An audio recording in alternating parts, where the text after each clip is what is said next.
અમદાવાદમાં કરણી સેનાના નામે વેપારીને માર મારવામાં આવ્યો। સરખેજ પોલીસ સ્ટેશન વિસ્તારમાં મારામારીનો બનાવ બન્યો છે। વેપારી શશાંક લુહારને ઇરફાન સહિત 6 આરોપીએ માર માર્યો છે। સરખેજ પોલીસે ઇરફાન સહિત 6 આરોપીની ધરપકડ કરી છે।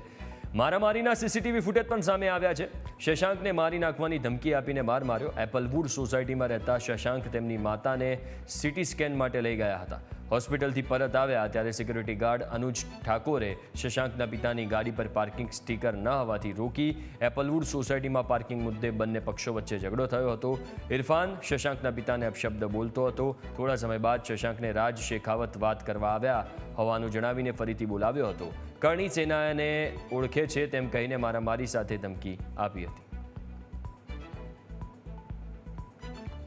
વધુ વિગતો સાથે સંવાદદાતા મિહિર ફોનલાઈન ઉપર જોડાયા છે। મિહિર, આખો ઘટનાક્રમ અહીંયા કેવી રીતે સર્જાયો અને પોલીસ તરફથી કોઈ કાર્યવાહી કરવામાં આવી છે, શું વિગતો છે?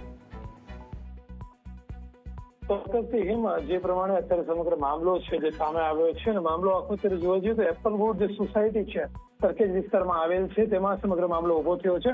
ત્યારે મુખ્ય બાબત જો જોવામાં આવે તો જે શશાંક નામનો જે વ્યક્તિ છે તેના માતા છે તો તેમના પિતા સાથે સીટી સ્કેન માટે ગયા હતા અને હોસ્પિટલથી જયારે પરત ફર્યા ત્યારે તેમની કાર પર જે લોગો હોય છે જે સોસાયટીઓમાં પાર્કિંગનો લોગો આપવામાં આવતો હોય છે તે લોગો ના હોવાના કારણે જે સિક્યુરિટી ગાર્ડ છે તેના દ્વારા ગાડીને રોકવામાં આવી અને ત્યારબાદ નાની મોટી જે રકઝક થઈ હતી અને તે રકઝક ઉગ્ર બોલાચાલી અને ત્યારબાદ ઝઘડો છે તેનું સ્વરૂપ લીધું હતું। પરંતુ મુખ્ય બાબત ત્યારે તે પણ જોવા મળ્યું છે કે ત્યારબાદ સમય જતા શશાંકને જે તેનો જે સિક્યુરિટી ગાર્ડ હતો તેને રાજ શેખાવત વાત કરવા માટે તેને બોલાવ્યા છે એવું તેને જાણ કરવામાં આવી અને ત્યારબાદ તેમને કહેવામાં આવ્યું કે તું કરણી સેનાને ઓળખે છે અને આવી રીતની સમગ્ર વાત કરીને સમગ્ર વાતને ઊંચી કરીને ત્યારબાદ શશાંક સાથે 4 થી 5 લોકોએ જે પ્રમાણે સીસીટીવીમાં પણ હાલમાં દેખાય છે કે સમગ્ર મારામારીનો બનાવ બન્યો અને ત્યારબાદ જે ઇરફાન નામનો જે વ્યક્તિ હતો તેની સાથે બીજા 6 આરોપીઓ હતા તે બધાએ જ તેની પર હુમલો કર્યો, તેને ગરદા અને પાટા દ્વારા તેને માર માર્યો અને અત્યારે હાલ પૂરતી જે પ્રમાણે